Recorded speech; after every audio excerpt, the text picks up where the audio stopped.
Admiral Kethvar stood on the bridge of the battlecruiser Crimson Talon, watching the tactical display with the weary eyes of someone who had seen too much war. The Third Galactic Conflict had raged for 17 years now, consuming entire star systems and reducing once proud civilizations to ash. On one side stood the Dominion Alliance, a coalition of militaristic species led by the Scarix Empire. On the other, the Free Worlds Federation, fighting desperately to maintain their independence. The war had settled into a brutal stalemate. Each side possessed roughly equal firepower, technology, and strategic capabilities. Battles were won and lost by margins so thin they might as well have been decided by cosmic dice. Billions had died, and billions more would die before either side achieved decisive victory. That was before the humans asked to join. "Admiral," reported Communications Officer Yextai, her mandibles clicking with nervous energy, "we're receiving a transmission from the human delegation. They're requesting permission to participate in Operation Stellar Hammer." Kethvar's tail lashed with irritation. The humans had been pestering the Federation Council for months, insisting they could contribute meaningfully to the war effort. It was almost insulting. Earth had achieved faster-than-light travel barely 15 years ago, while some Federation members had been spacefaring for millennia. "Tell them what we've told them before," Kethvar growled. "This is not a conflict for primitive species. Their technology is centuries behind current military standards." "Sir," Yextai hesitated, "they're offering to provide detailed intelligence on Dominion positions. Their scanning technology appears to be unconventional." That gave Kethvar pause. Intelligence had been a constant problem in this war. Both sides used advanced stealth technology and jamming systems that made traditional reconnaissance nearly impossible. If the humans had somehow developed effective countermeasures, very well, he decided. Tell them they may observe Operation Stellar Hammer from a safe distance, but they are not to engage enemy forces under any circumstances. Operation Stellar Hammer was the Federation's most ambitious assault, yet a coordinated strike against the Dominion's primary shipyard complex in the Xerian system. If successful, it would cripple enemy production for years. If it failed, the Federation would lose nearly half their remaining fleet.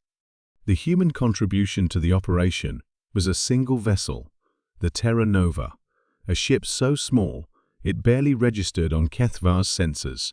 Captain Maria Santos, the human commander, insisted on positioning her ship at what seemed like a random point in space, several light minutes from the main battle zone.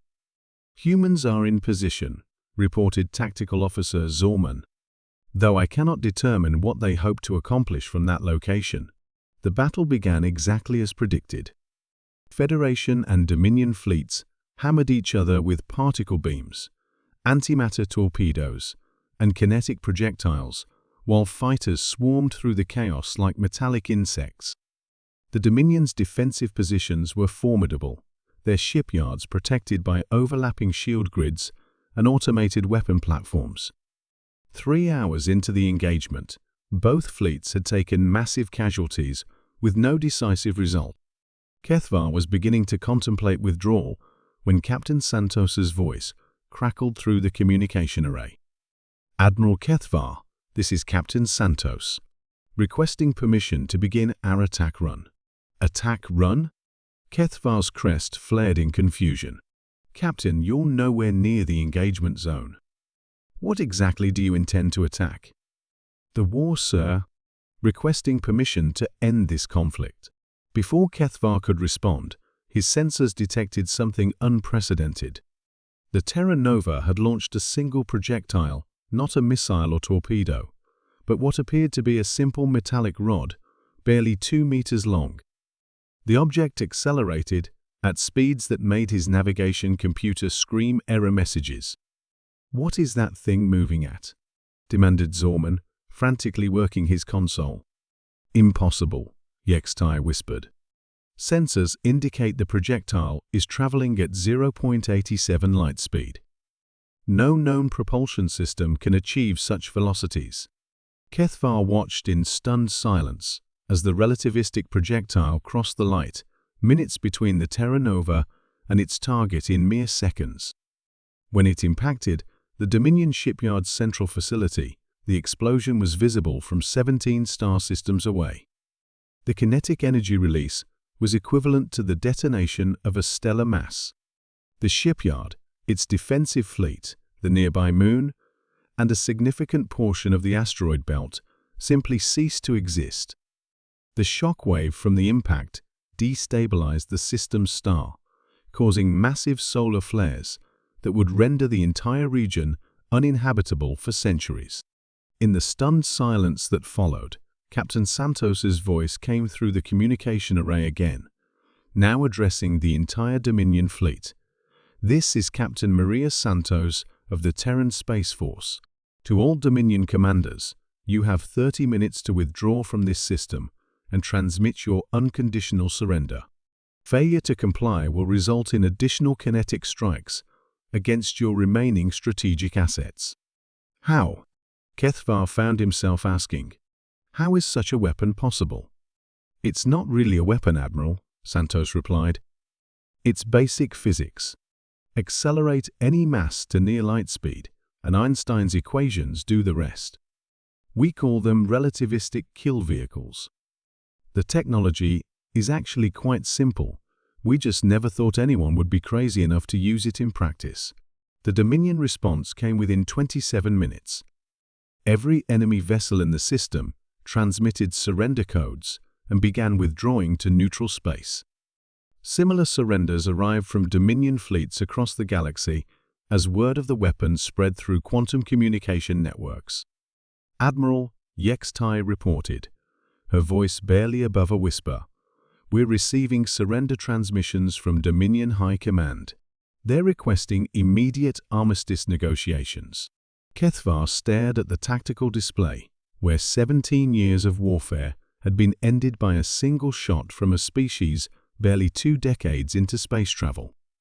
"Captain Santos," he said carefully, "if humans possess such devastating weapons, why did you wait so long to use them?" "Because we hoped we wouldn't have to," Santos replied. "Admiral, when you can end a war in hours, you also take responsibility for everything that comes after. The Dominion will surrender, yes, but what happens to their billions of civilians? Their colonies? Their way of life? We've just destabilized the political structure of half the galaxy. Then why act now?" "Because 17 years was long enough," Santos said simply. "Both sides were bleeding themselves to death, while convincing themselves that honorable defeat was better than dishonorable peace. Sometimes, Admiral, it takes an outsider to point out that the only honor in war is ending it as quickly as possible." Over the following weeks, human diplomatic teams worked tirelessly to establish the post-war framework.